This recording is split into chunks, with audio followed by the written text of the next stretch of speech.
Assalamualaikum warahmatullahi wabarakatuh.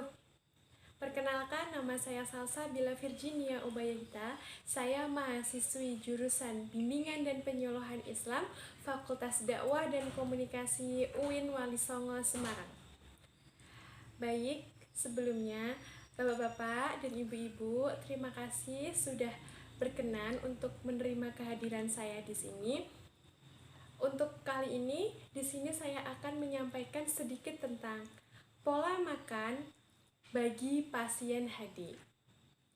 Nah, kira-kira bapak-bapak dan ibu-ibu di sini yang sebagai pasien hemodialisa atau pasien cuci darah dan ketika orang-orang menyebutnya itu adalah pasien HD. Kira-kira bapak-bapak dan ibu-ibu di sini apakah sudah tahu perbedaan antara pola makan manusia yang sehat dengan kondisi bapak-bapak dan ibu-ibu yang sedang melakukan cuci darah? Nah, untuk pola makannya itu sedikit berbeda. Mengapa demikian? Karena kita ketahui bahwa ketika seseorang itu tidak melaksanakan cuci darah, maka kondisi tubuhnya, kondisi organ-organ di dalamnya itu berjalan dengan baik dan berjalan dengan normal. Namun, dengan pasien yang mengalami cuci darah atau melakukan cuci darah, ini ada sedikit permasalahan pada tubuhnya. Bisa saja pada jantungnya, bisa saja pada ginjalnya, atau mungkin bisa saja pada paru-parunya. Oleh karena itu, perbedaan pola makan itu sangat penting Bapak-bapak dan Ibu-ibu. Yang pertama, untuk karbohidrat antara pasien yang melaksanakan cuci darah dengan seseorang yang sehat atau tidak melakukan cuci darah itu berbeda. Karena asupan makanan itu juga porsinya berbeda. Ketika manusia normal mengkonsumsi karbohidrat seperti nasi, itu bisa langsung sekali makan, sekali kenyang. Sekali makan, sekali banyak.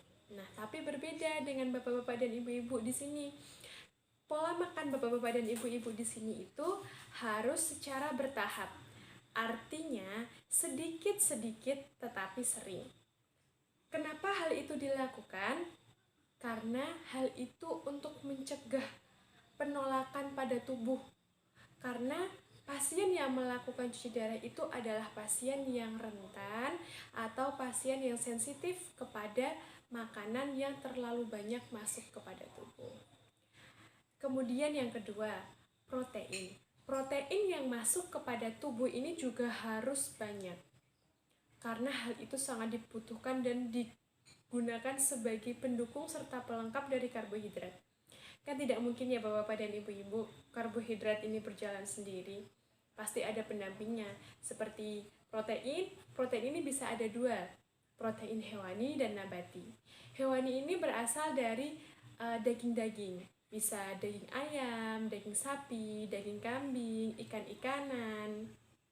Nah, kemudian untuk protein nabatinya ini bisa berupa dengan tempe, tahu, kacang-kacangan, kedelai yang diolah. Nah, kemudian yang ketiga, ada sayuran. Sayuran ini adalah sayuran yang segar atau berwarna hijau. Bisa saja bayam, bisa saja kangkung, bisa saja sawi, brokoli, dan sebagainya. Nah, mengapa asupan itu penting, terutama untuk bapak-bapak dan ibu-ibu sekalian? Karena bapak-bapak dan ibu-ibu sekalian ini adalah pasien yang sedang melakukan penyembuhan atau pemulihan dari rasa sakitnya. Kemudian, untuk karbohidrat yang masuk kepada tubuh bapak-bapak dan ibu-ibu sekalian ini harus benar-benar seimbang antara karbohidrat sebagai energi tubuh dan untuk makanan-makanan yang lain. Kira-kira normalnya berapa untuk bapak-bapak dan ibu-ibu yang sedang melaksanakan cuci darah? Itu adalah 35 kakal atau kilokalori. Nah, untuk manusia atau untuk orang yang dewasa yang dalam keadaan baik-baik saja itu batasnya adalah 1800 kakal atau 1800 kilokalori. Batas untuk seorang perempuan itu adalah 2000 kakal dan batas untuk seorang laki-laki itu adalah 2500 kakal. Nah, dengan catatan 1800, 2000 dan 2500 ini harus kondisi keadaan manusia ini baik-baik saja, tidak ada sakit, organnya berfungsi dengan normal, dan berat badan serta tinggi badan ini harus ideal atau benar-benar baik. Jadi tidak ada yang kelebihan berat badan atau kekurangan berat badan seperti itu. Nah, untuk pasien HD kenapa hanya 35 kakal? Itu pasti menjadi pertanyaan untuk Bapak Ibu sekalian.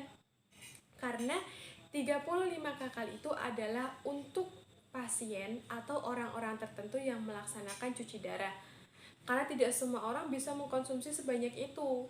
Jadi harus benar-benar sedikit-sedikit yang saya sampaikan di awal tadi. Untuk selanjutnya, untuk bapak-bapak dan ibu-ibu mungkin di sini sering mengeluarkan cairan atau bisa melalui air liur, bisa melalui urin. Nah, itu adalah pengeluaran natrium dan kalium. Nah, ketika bapak-bapak dan ibu-ibu mengeluarkan cairan tersebut, maka harus disuplai seimbang antara yang keluar dan yang masuk. Nah, mengapa demikian? Ketika bapak-bapak dan ibu-ibu mengalami kekurangan hal itu, maka bapak-bapak dan ibu-ibu akan merasa lemas. Karena bapak-bapak dan ibu-ibu ini sedang mengalami hidrasi atau kekurangan cairan pada tubuh. Makanya bapak-bapak dan ibu-ibu ini terasa badannya lemas, letih. Nah, catatan untuk pasien yang mengidap hipertensi atau edema lebih baik mengurangi garam karena garam ini sifatnya itu untuk menaikkan taraf pada tubuhnya, jadi ada efek samping.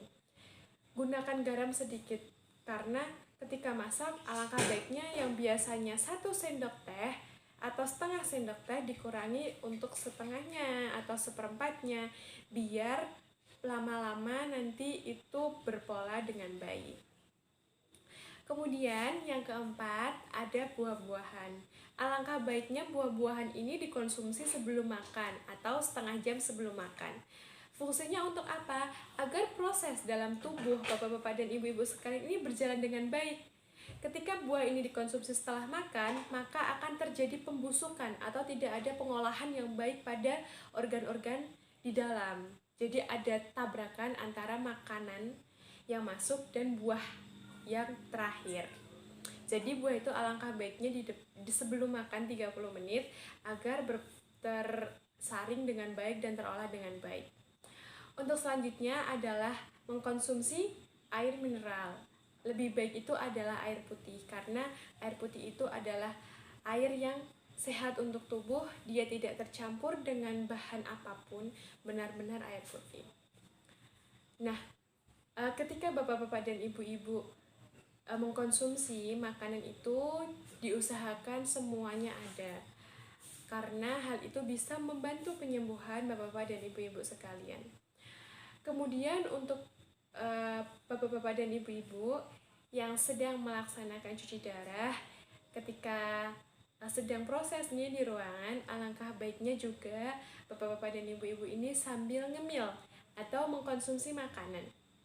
Jadi ketika ada pencuci darah atau sedang dilakukan cuci darah, bapak dan ibu-ibu bisa ngemil, mungkin bisa roti, buah, atau mungkin sayur rebus dan segala macam. Yang penting makanan yang dikonsumsi ini adalah makanan yang sehat. Begitu. Nah, bapak-bapak dan ibu-ibu sekalian, mungkin itu yang dapat saya sampaikan. Jika ada kurang dan lebihnya, saya mohon maaf. Terima kasih atas waktu dan kesempatan bapak-bapak dan ibu-ibu untuk yang sudah mendengarkan saya. Semoga apa yang saya sampaikan tadi bermanfaat. Wabillahi taufiq wal hidayah. Wassalamualaikum warahmatullahi wabarakatuh.